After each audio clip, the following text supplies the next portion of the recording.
漂白者候補の皆さん、こんにちは。カレンゲームラボのカレンです。今回は名調ワザリングウェーブスについて、巷じゃかなり期待度高いけど実際どうなのよってところを3月8日から4月4日までの期間、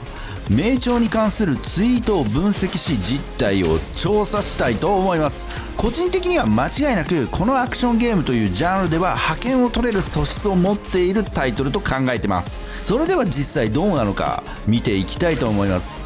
一つ注意してほしいのは3月8日から4月4日までと短い期間でのツイート内容を元に精査した内容となります。あくまでも参考程度とし一つのエンターテインメントとしてご覧ください。チャンネル登録をお済みでない方はぜひチャンネル登録高評価お願いします。それでは見てまいりましょう。まず今回の結果をお話しする前に分析条件と作業手順の説明。分析条件は名調というワードを含むツイート、期間は3月8日から4月4日の28日間。期間について補足すると、最初は CBT の発表後から調査しようと思ったのですが変な盛り上がりをしていたので CBT 発表前も含め期間設定しました。ちょうどフォロワー数が2万人を超えて停滞しているタイミングから1ヶ月としております。条件を満たすツイート数は2980件。この数字は検証枠を含むツイート数となり、今回のキャンペーンは幅広い層への認知をしつつもギフト券を投入していないことからメインは名調へ興味を持っている方へのキャンペーンと推察します。参考までに3月8日から4月4日までの Twitter フォロワー数の推移はこんな感じ。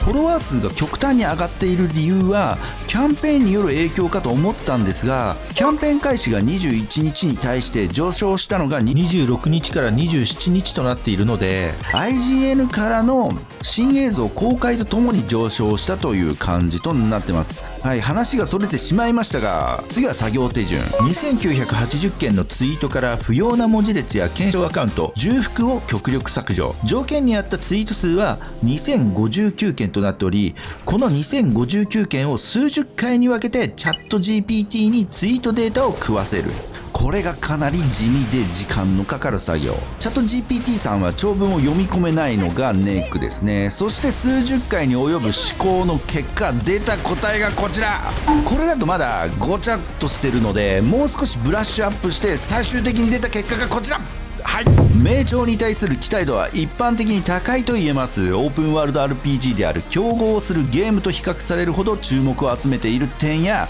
CBT 参加希望者が多いこと、独自性があることの意見もあることから多くのプレイヤーが期待していることが伺えます。またアクション性が高くポストアポカリプス系であることが評価されている点も期待度が高い理由の一つです。その通りだと僕も思っております。ただしデザインに課題が残っているとの指摘やアクションが重すぎるとの懸念があること、和文翻訳のクオリティについての懸念などネガティブな要素も見られます。これらの懸念点が実際にどの程度影響するかはリリース後になるまで分かりませんということで、個人的には懸念されている部分以外はそういないといった印象です。結論としては自分の客観的な視点も含め現状は人気もあり注目度も高いというのは間違いないです。調べるまでもないよねただこういう実態調査も割と面白いですね。はい、せっかくなのでもうちょっと深掘りしていくと、この期間ユーザーのポジネガはこんな感じでした。ポジティブは 72%、 ネガティブは 28% となっていて、ポジティブの意見はオープンワールドによるスタイリッシュな戦闘、キャラデザが良い。ポジティブな意見はほぼバトルやキャラに言及した内容が多かったです。特にパニグレでの実績があるのでバトルシーンについてはかなり期待されている状況。キャラデザについても高評価で可愛いかっこいいといった内容となってました。個人的にもキャラデザはドンピシャでどのキャラも良いんですが、その中でも特につい先日公開された赤髪のタンキンちゃんはなかなか刺さるものを感じさせます。スキル演出かっこ可愛いですよね。はい、ちょっと気持ち悪いですねポジティブ部分についてはまだ公開されている要素が少ないので誰もが感じる部分になっちゃうんですが、今後は名調の独自性のあるエコーについてももっと話題が出てくると思います。これかなり肝になる要素と睨んでいるので新情報が待ち遠しいです。続いてはネガティブ部分についてちょっと見てみると、先ほどチャット GPT の回答とも重複する内容もあるんですが、原神のパクリ、要求スペック高すぎ、ベータテスト参加アンケートがめんどくさい、スマホでやるのはしんどそう、ローカライズ問題、アクションがガチすぎる。こんな感じでしたね。深掘りしようと思ったんですが、ありきたりすぎる内容なのでなんか新鮮さがありませんでしたね。強いて取り上げるなら、原神のパクリ、これねちょっといい加減これ飽きましたよね。一生これって付きまとうワードですからね。オープンワールド出るたびにこのワード出ますからね。もう少しひねった方がいいかもしれないですね、今後はね。あとアクションがガチすぎる。これは確かにプレイヤーを選びそうですね。現状名調について意識している層の男女比は 63%、 女性は 37% あるのですが、この女性の層がガチアクションをどこまで受け入れてくれるかというのが肝かと思います。女性受けするゲームって割と流行るんですよね。その辺を加味したオプション設定とかあれば良いんですけど、どうなるかは分かりません。せっかくチャット GPT にいろいろな意見を食わせているので、最後にやぼったい質問を投げかけてみました。特に原神を比較対象としているツイートも多かったので、それを踏まえた内容となります。質問内容はこちら、ババーンと。今までの内容をもとにスマホゲームにおける以下の可能性はありますか。1つ目はスマホゲームで覇権を取ることが可能か。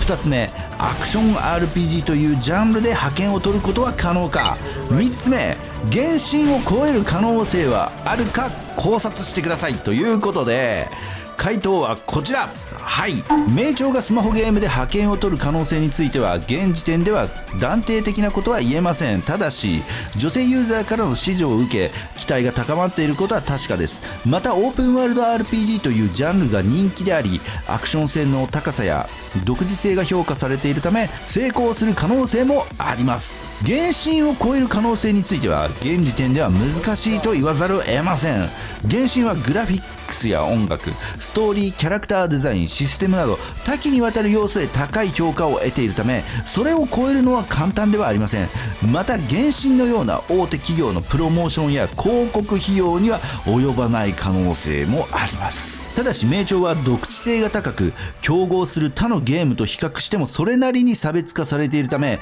一定の成功は期待できます。ゲームがリリースされた後はプレイヤーからのフィードバックをもとに改善を重ねていくことが重要であり、その取り組み次第では覇権を取ることができる可能性があると言えます。ということでこういう結果になりましたが、皆さんいかがでしょうか。